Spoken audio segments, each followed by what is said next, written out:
On. Yeah. Yeah. We're on. The elephant in the room, and this is a little bit rich coming from myself, but I think people want to know what's with the hair.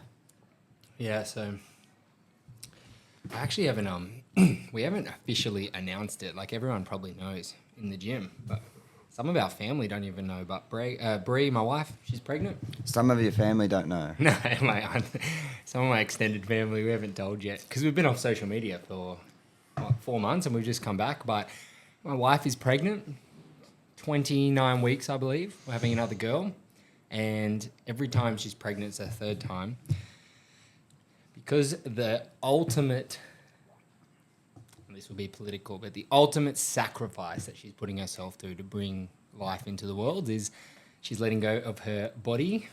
And so she always says to me, there's something that I have to let go or sacrifice, or I like to go and do something for her. So last time I put on weight with her, not nowhere near the extent, but I was like, you know what, I'm going to try and do a little bulk. I'm going to put on some muscle. I'm going to throw some weight around. And then this time...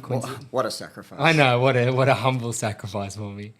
And then this time around, because training's been really good, we're dialed in for Oceania Champs last year and now the Open and looking at some big things this year. Initially, she asked me to give up coffee, but there's no way in our industry I'm doing that. So I'm not allowed to cut my hair or my beard for the 9 months. And I am absolutely hating it. I'm not meant to be wearing a hat right now. I'm meant to actually show it. You know what? Loyalty. So it's a bit of a mop. But I've got 11 more weeks until I can cut my hair. So it's terrible. Mate. Things you would do for love. I'm the example of true love right here, if that's the case. You know what? It's meant to be a joke. So it's kind of funny so far. And we're probably fortunate we haven't had any real big events in the 9 months. Yeah, initially I just felt a little bit rude to be like, oh, I'm just going to go to a barber and get cleaned up like 3 or 4 weeks after she gave birth to Eddie. And now I'm just like, it's just the Greg mannerism. He just wants to look like a homeless man that's relatively fit. So we like to get in the trenches, get it done, mate. Yeah, that's right. It's the highlight there. So. Mate, what a week. It's Thursday. When was the last time we did one of these? Maybe like 2 weeks ago? I think during the New Year gap. So we got 35 or 36 people signed up to the Open so far. I've been talking to Lily, who said that the participation for CrossFit Open has skyrocketed dramatically since last year. Doubled. Well, even more than doubled. Yeah. In the same amount of days that Rego has been open from this year to last year, so that's good. CrossFit is in a good space, good messaging, and I think people are really excited about this year. Let's hope that it kicks off with a bang. What are some predictions you've got for this year? Wow. I think there'll be a redo workout. I think the further we get along from the sport, or even with the Open, we've done workouts. Like repeatability is one of our biggest areas in CrossFit. And I'd love to see a redo workout, almost maybe even like 3, 4, 5 years ago for some of you, maybe even longer. Some of those workouts, man, are so simple and so brutal, and they put you in such this intense place where they're going to really make you work for it. And the more simple a workout, the more intensity you can normally bring to it. Like, picture every movement without any equipment, or the littlest amount of equipment possible normally means that it's going to be more painful. Like 7 minutes of burpees, pull-ups, running, like simple rowing and burpees. Like the more equipment you add and the more skill, sometimes it takes away from the simple capacity and not capacity, but intensity. So my predictions is that there'll be a redo.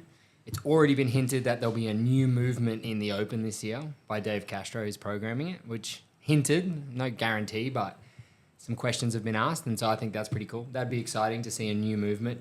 What do you reckon the new movement could be? I think a double dumbbell deadlift. Right. Easy standard. Yeah. Everyone can do it. 222s, 15s for ladies. They were suggesting a devil's press a few years ago, and that never came through. So maybe a devil's press. Yep. I've been toying with that idea that it could be a knees to elbows, but I think that could be like a quarterfinals thing. Crossover. It's Yeah. been done before. Yeah. We saw the double under crossover at the games last year, and it would be cool to see a simpler version of that now trickle down into the So community. didn't we see that in the quarterfinals a couple of years ago, the Yep. singles? So maybe they trickle it down again to the open. That's a possibility. Hey, we toyed with them not so long ago. And I think, hopefully you're just prepared for anything and you don't get upset when it doesn't go your way. You're like, oh man, where's that heavy barbell? It's only week 1, week 2. But week 1, you can kind of predict that it's just going to be something low barrier to entry. The fittest are going to come first and the non-fittest are going to come last. Yeah, I was thinking about in a podcast about, hey, what 15 movements are we going to see in the open? Like, what should we be preparing for? And then I kind of sat back and I was like, I actually think that's such a bad mindset, because you need to be prepared for the unknown and the unknowable. Like, that's a part of the test of fitness. And when we narrow it down to these 15 movements always show up. Like, we understand there's always going to be movements that show up every single year. We understand that.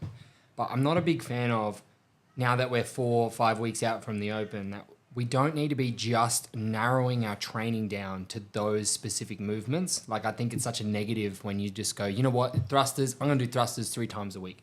Burpees, I'm going to be doing 500-600 burpees a week, especially general population or people who are just here to test their health and their fitness, maybe don't have aspirations to go to the next level competitively, but you still need to be doing so much variety and being true to the methodology right now.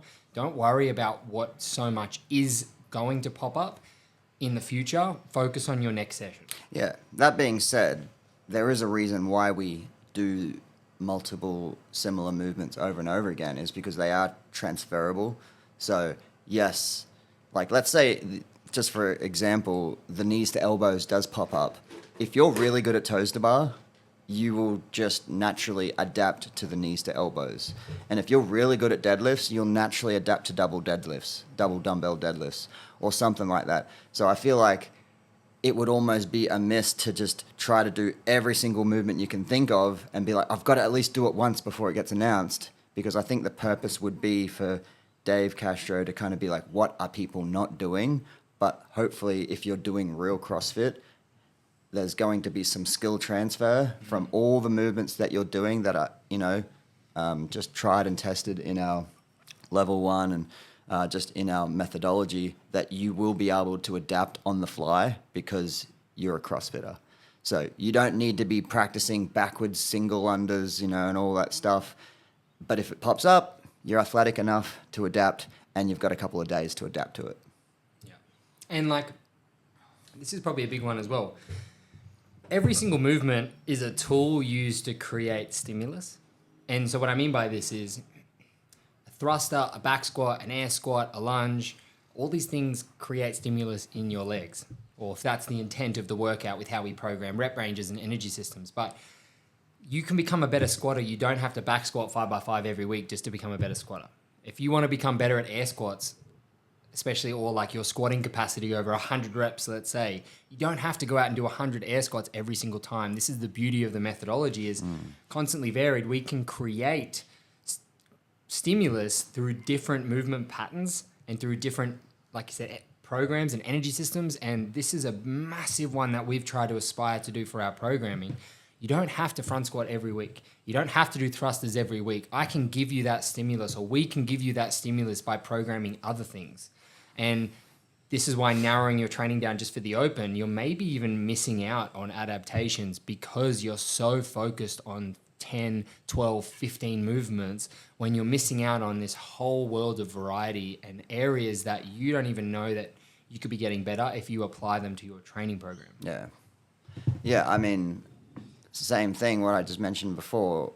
a thruster is just one of the biggest core to extremity movements you can do. So if you're in the understanding that you'll just need to use your big muscles first and your little muscles second, then you're going to adapt to the other movements. And the thruster is just a really good example of that. But yeah, you probably don't need to be thrustering every single week. And it would be really quite funny if the thruster didn't pop up in the open, even though it probably will.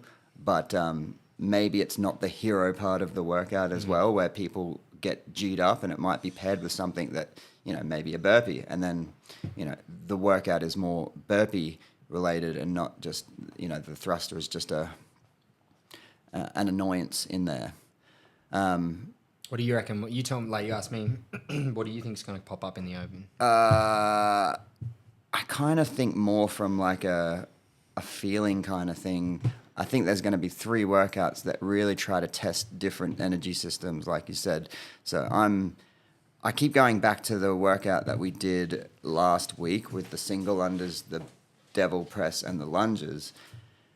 And I just kind of like think about how that made me feel. And it made me feel like the workout that was dumbbell thrusters, toes to bar, rowing. And that made me feel like the workout from last year where it was deadlifts, double unders, and rowing.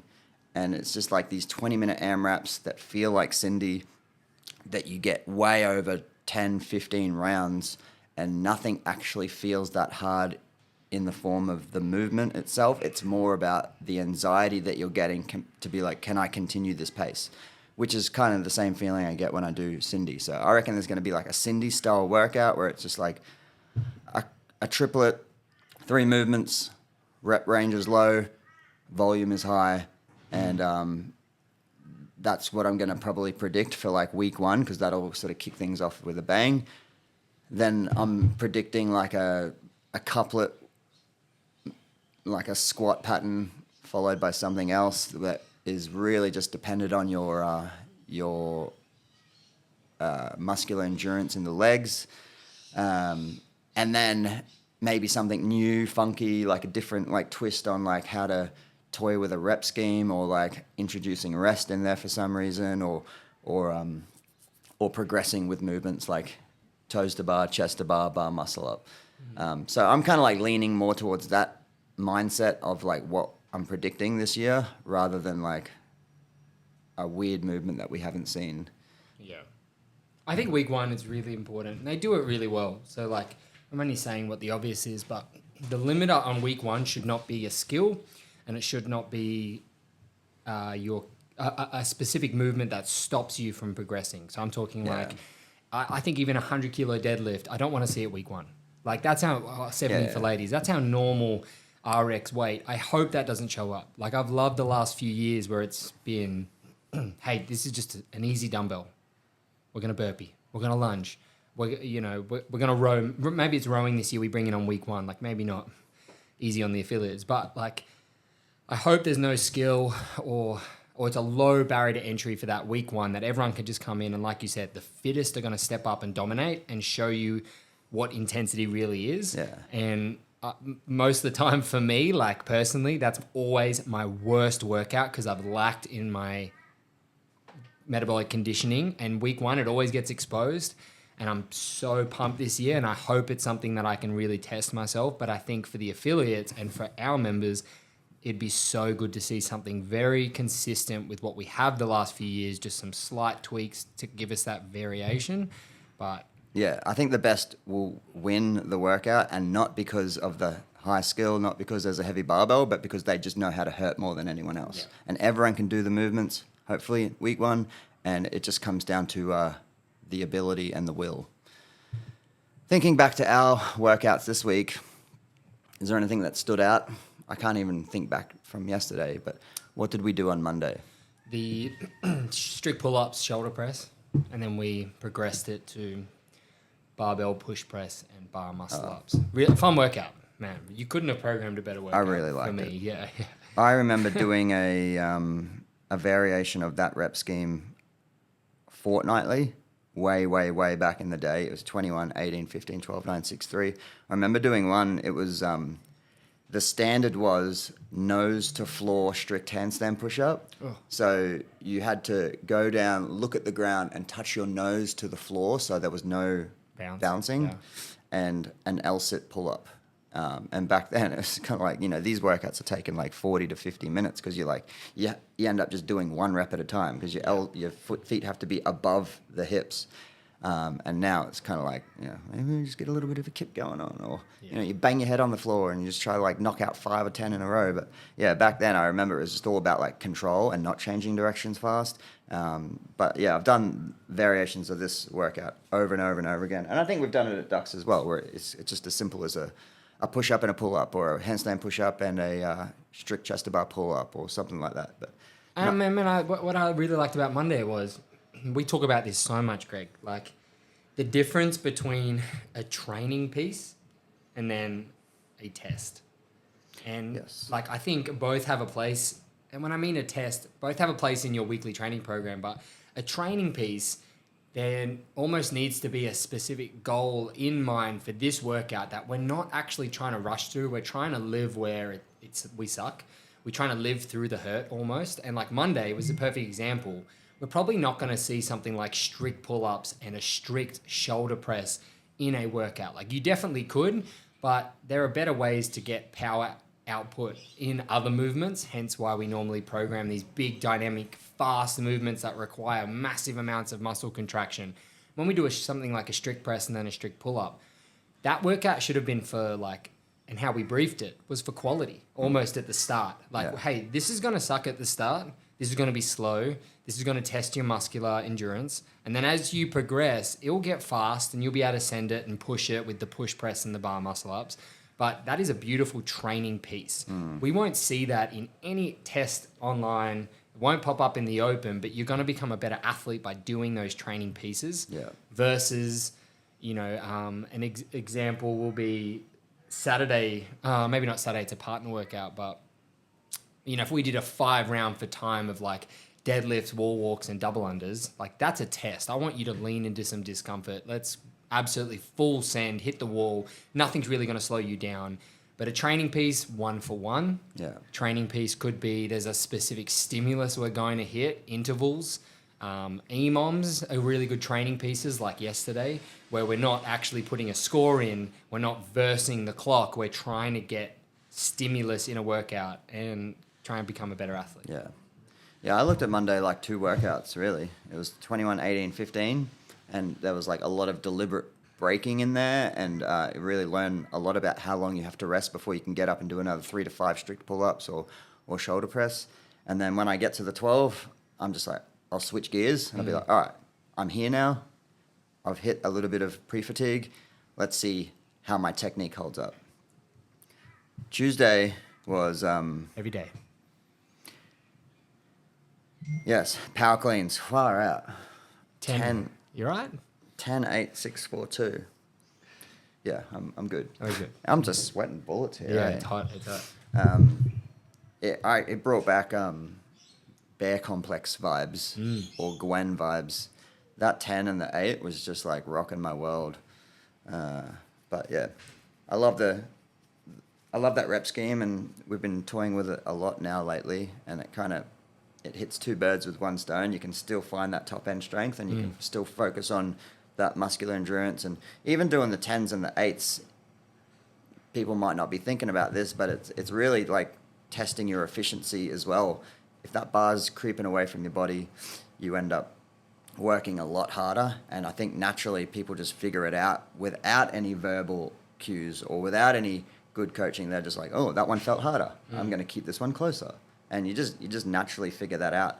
I like touch and go as well, because CrossFit's the only training methodology that will do touch and go high volume percentage lifting. Like even Olympic weightlifters are probably not doing 10 rep complexes like a 10 rep touch and go, or notoriously they don't. Some coaches might program it in, but I think the real world applications is higher through those touch and goes, because you're not going to be perfectly set up, always 5 seconds of a power output when you're doing a 1 rep clean, or maybe it's like 3 reps across a set. Like most of the things we do in the real world are, man, you're pulled out of position and you need to work to pick something up really hard. You have to work hard. You have to be switched on with your body. You have to bend your knees. You got to keep your lats tight. Like I envision that to be like, you know what? I'm going to pick 10 bags of sand up, or I'm going to have to drag this artificial grass when I'm doing the lawns out the back. And it's not sexy, but you need to find a way to make it sexy. And that's touch and go in my eyes.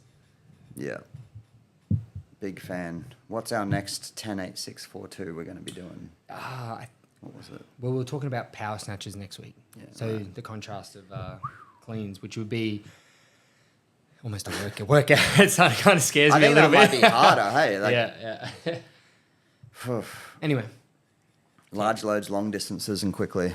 Hey, yesterday was really fun, and I actually didn't find it that challenging because my knees to elbows are... I got it done within 15 seconds, but I saw a lot of people really struggling with that knees to elbows standard.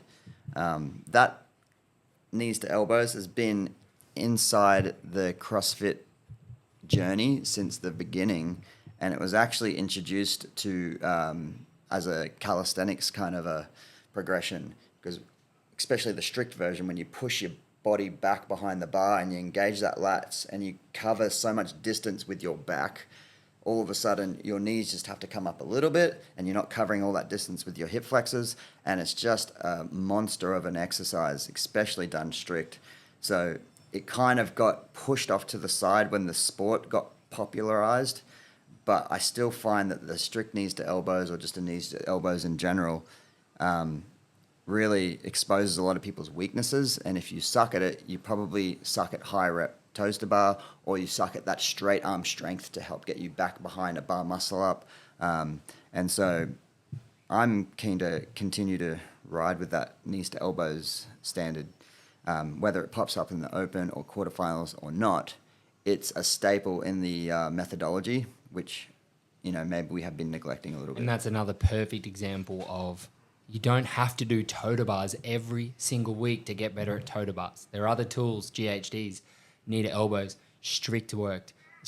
Like, this is the perfect example of toe to bars are all there to create a specific stimulus. And I know you're getting sick of that word, but adaptation doesn't happen without stimulus. You want to get better at toe to bars, these are the things you need to be exploring, and you got to own them. Sometimes people come in and they're like, you know what, I already have 10 toe to bars unbroken. Like, I just want to do more toe to bars and get to 15. Like, at what point are you becoming complacent because you think you're too good for the movement, and then you go back and do knee to elbows, which realistically you probably should have before you get toe to bars?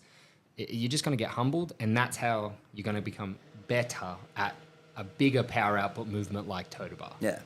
I'd almost try to consider the knees to elbows like the push press version of a split jerk, and the toes to bar is the split jerk, because with the toes to bar you just kip the absolute crap out of it and you try and just push back further, and you bring your knees up and you flick your legs open just to get the toes to the bar, and then you go back to the knees to elbows and you're like struggling a little bit. And I like to think if you're really good at a push press and you've got the mobility and the speed to change directions, you will be even better at a split jerk. But just because you're good at split jerk doesn't mean you're good at push press. So it kind of works both ways there. I'll tell you what, though, the dumbbell bench press did get actually very challenging for myself anyway. It was 7 rounds. I did all 7 rounds unbroken, but the last 5 reps of the last 3 rounds, I was squealing like a little schoolgirl. Today, I haven't done it yet. What do you think of it? 10 rounds? Hey, good numbers this morning. I'm proud of everyone. Well done. Ski erg and bike erg. So we covered probably 7 to 10 minutes of technique work just to ski today. I was really excited. Like, I fall guilty as a coach sometimes of missing out on those small, intricate details of coaching something like a machine. It's so easy to go like, hey guys, just do 2 minutes on a machine and then brief the workout and then just go 3, 2, 1. And today I came in, I was like, you know what? I'm going to coach the hell out of the ski erg. Like, every small thing I can do. And so, man, like, that was a big focus. And then when I went and did it, I jumped in the 7 a.m. class. I made such a conscious effort to live in that technical world with the ski.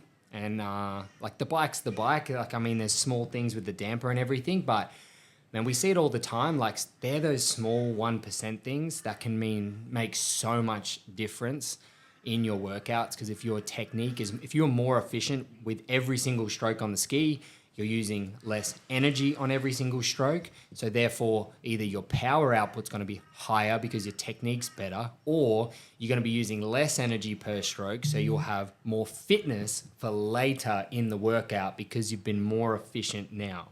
And I think it was a really cool workout. Really cool workout. Yeah, cool. I'm keen to do it a bit later.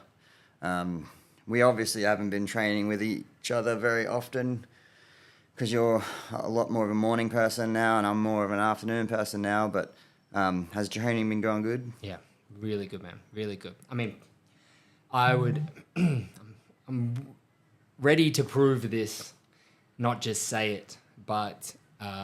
I'm probably the fittest I've ever been coming into the Open. I've tried to work on a lot of my weaknesses in the last 6 to 12 months. And initially I wasn't planning on having a competitive season with a new baby on the way, but just the way the energy and the culture's been at Dux and wanting to have a really good Open season and help guide a lot of our members through, coincidentally, I've been more fired up than ever because I've been making this big claim, we want a big Open, we want 100 people. We know this is the health test. This is everything that we should be striving for as an affiliate is right now. And it just didn't sit right with me that I went home and I'm like, I'm just going to take it easy this year. And then I've got a dad in the morning of 3 kids and he's got 60 minutes to train and he's giving his absolute all. Yeah. Nah. So I'm fired up, man. Training's been really good. It's like when Rich Running retires and then he has that interview where his wife calls him and she's like, hey, so you're retired now. What are you doing? And he's like, I'm at the track doing running. Yeah. And she's like, fuck you, you're not retired, are you? It's hard, man. I think for us coaches, we wrap our identity up with how we perform. We probably us two as well. We want to be seen as this masculine out there kind of guy. And so I naturally want to beat everyone to be that big leader that leads by example. And this year has been different though. I've come in and I just want to show effort. I've just wanted to suffer in workouts to get better so that I can inspire everyone in my morning classes to do the same. And my message is I don't care if it's your first day and your progression is going from the broomstick to the training bar or the training bar to grabbing that first 15 or 20 kilo bar, or maybe it's snatching 100 kilos for the first time. I don't really care where you're at with your journey. I just want to see your effort when you come into the gym. Yeah. Something that's helped me, and I probably don't talk about it very often, but it's just an absolute cheat code. And I know, the CrossFit purist would be like, you've got to train unknown and unknowable. You got to train in the morning. You got to train at nighttime. You got to train during the cold. You got to train during the heat. Mm-hmm. But I just think it's an absolute cheat code to just rock up at the gym at the exact same time and train with the same group of people. I get to the gym at 2:45 in the afternoon. And I train from 3 o'clock through to 4:45, and I'm doing it almost with the same people: Rose, Saxby Comes, Dean, Alex, Shamir, Gavin, and Liz soon, and Liz. Give her a shout out. Yeah. And it's just absolutely wild. I'll rock up and I'm tired and I've just had a crazy busy day, and I'll just as soon as someone walks through the door, I'm just oh man, I'm just ready to work hard. It's just. Having a gym full of people that are all on the same page is just an absolute cheat code. And I call it the unofficial 3 p.m. class, the unofficials. But if you are struggling with getting some consistency, and just try to find 2 or 3 people to just throw down with, and it changes the absolute game. And hopefully I'll be back in the morning and I want to train with you a little bit more often. And we have done it a lot more in the past, obviously. But and also the 7:30 Saturday, that's kind of my new little 7:30 8:30 Saturday. It's kind of my new little thing, and it's just I get so excited about that one session. And me and Green Tree have been pairing up and just absolutely just selling our souls, and it's just part of my favorite times of the week is just rocking up, knowing I'm going to see the same people walk through that door, and we're just going to throw down really hard. And I just see people I just see Jason Hopper, he's the fittest person in the world. But I see the YouTube clips of him just training by himself in the thing, and I'm just one, I wish I was that fit, but 2, I kind of feel sorry for them for not experiencing what we're experiencing, and we're probably experiencing it for the sacrifice of potentially being the fittest in the world or whatever. If someone wanted to pay for my home gym setup, I'm all for it.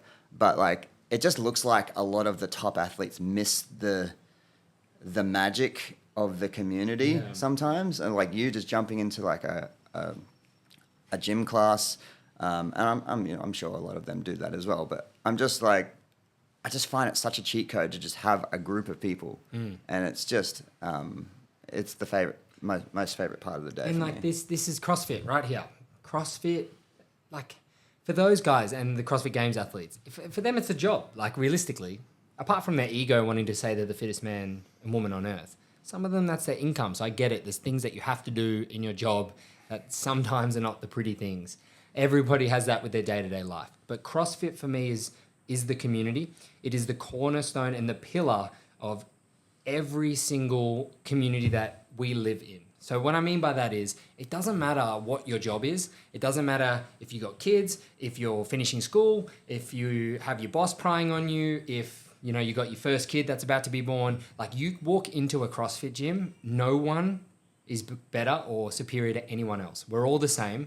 We all come from different walks of life. You're going to come in and we're all just going to get to work. And like, there's probably since school, there's no real place where you come and you see the same people every single day where you're here. Some people we see more than they probably see their partners. Yeah. Like, and when we see you come in and you just rip in, it's so important that you are part of that community. It's so important that you're not by yourself.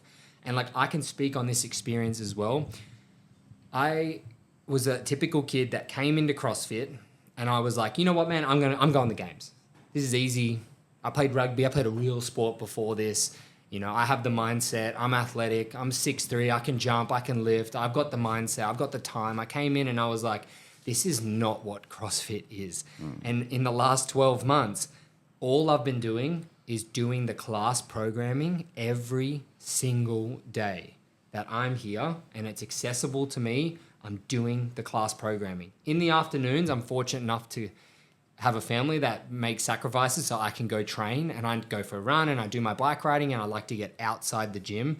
But the further that I've gone into the community and the class and into the affiliates, the better my training has been. And don't see it as a coincidence that now I rock up, I try to do 1 to 2 classes with the group per week. I'm checking in with people. My name's on the leaderboard. And I know this is a big thing that you're about as the leader of Dux and the owner, is that we have very limited people who are following other programming, because we just see, even if you are and you're off to the side and you're ripping in, I think it's absolutely great, but I know I could get more out of you if you just showed up and did the class. And the class isn't this big, sexy, modeled programming with Jason Hopper at the top of brute strength and Dallin Pepper and James Sprague. And yes, those coaches are phenomenal and they will help you get to the CrossFit Games. But the reality is you're not that guy. You're not that athlete. You need to be in the community. You need to be training hard with your peers and approach this like a team sport, not an individual effort. And maybe I would say when you get to the semi-final level, we'll start talking about personalized programming and what you need to work on to get yourself to that. But we know athletes who all they do is their affiliate programming, every single bit on that page. And we even offer extra credit, which is crazy. We have weightlifting coaches who are the best athletes in Australia, like Rory joining the team. We have Anna, who's the gymnastics coach. Like, you have every tool possible to go as far as you need in the CrossFit space. Yeah. And the more perspective that you have with that, the better athlete that you will become. And we're even seeing now, like, a lot of these top end games athletes are now trying to come back into the affiliates. Yeah. Like, they're linking up with CrossFit. They're trying to realize, or they're starting to get the perspective to realize that there are no games without the affiliates. And the affiliate is where CrossFit is. There's a few parallels with CrossFit and our Dux weightlifting as well. I think we do things a little bit differently, and I was a little bit unsure about it at the beginning, but now I'm like super proud about it. And when Rory joined the team, I got him to like brief the class as to what to do. And he was a little bit thrown by that, but he did a great job, then coached everyone. And then afterwards we were talking, And I'm like, have you like briefed a class before? And he's like, man, not really. Honestly, I go into weightlifting gyms and everyone is following their own personal program. And they're still doing just snatch and clean and jerk. Oh, I do my snatches on Tuesdays. Oh, I do my snatches on Thursdays. But it's like, regardless on that, it's all right or whatever. But he just said to me, this felt so unique and it felt like you were all a team. And yes, there are a few people in Dux weightlifting that have their personal programming and probably for good measure, but they were still so respectful that they all came over, we all sat down, we all talked about weightlifting for a little bit, cool. we all touched on some points of performance, and then everyone went off and did their thing.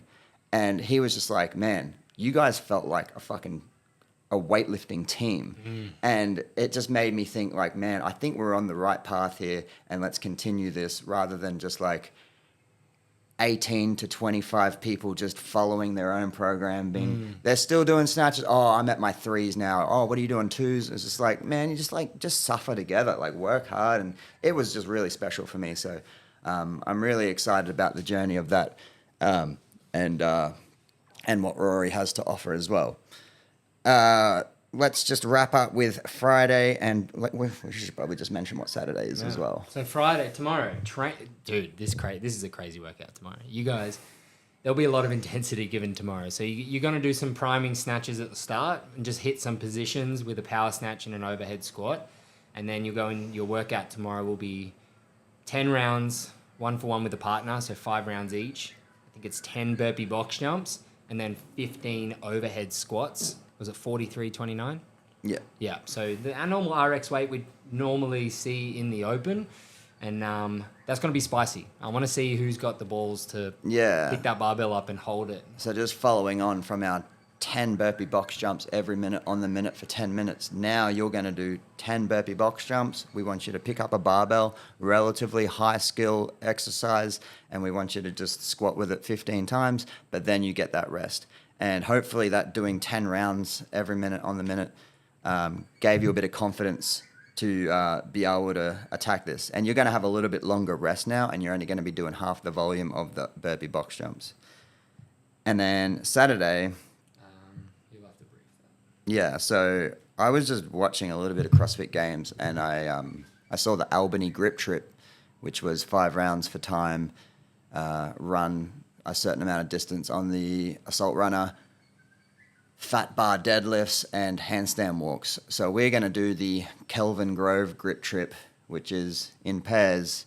We're going to run 400 meters. We're going to come in. We're going to do 24 deadlifts. I'm happy to pull the fat bars out as well, so we can have a nudge with that if you want to. If not, just a regular barbell. And then we're going to share 12 wall walks. Space-wise, I don't know if the handstand walks and deadlifts would really work on a Saturday, but I think this is going to be really cool. You got your monostructural, your running, you've got your pulling and your midline stability for the deadlifts, and then you've got your pushing midline stability of your wall walk. So it's going to be an absolute rip snorter. And wall walk's a great tip for the open too. Yeah. Really good tip. Yeah. I've actually got Josh Luce coming in on Sunday, and he's going to help me ply up that big square wall, and it's going to look like a nice little extra feature wall, which should work well for wall walks as well. And it's just sick of the paint coming off the wall. But. Man, exciting things. Honestly, like I'll probably finish with sign up for the CrossFit Open. Don't wait. Names are going up on the leaderboard. We've got some big things planned, like barbecues, and we're going to do a big Saturday this year. We'll probably talk about that next podcast, I suppose. But yeah, we're still a couple of weeks away, so just keep doing the simple things right. Keep training hard, keep showing up for your buddy, and if you haven't signed up yet, sign up and just get excited. And remember, I sent this to a group chat this morning. Comfort and growth cannot coexist. Something to think about when you're working out this week. Very nice. I like it simple.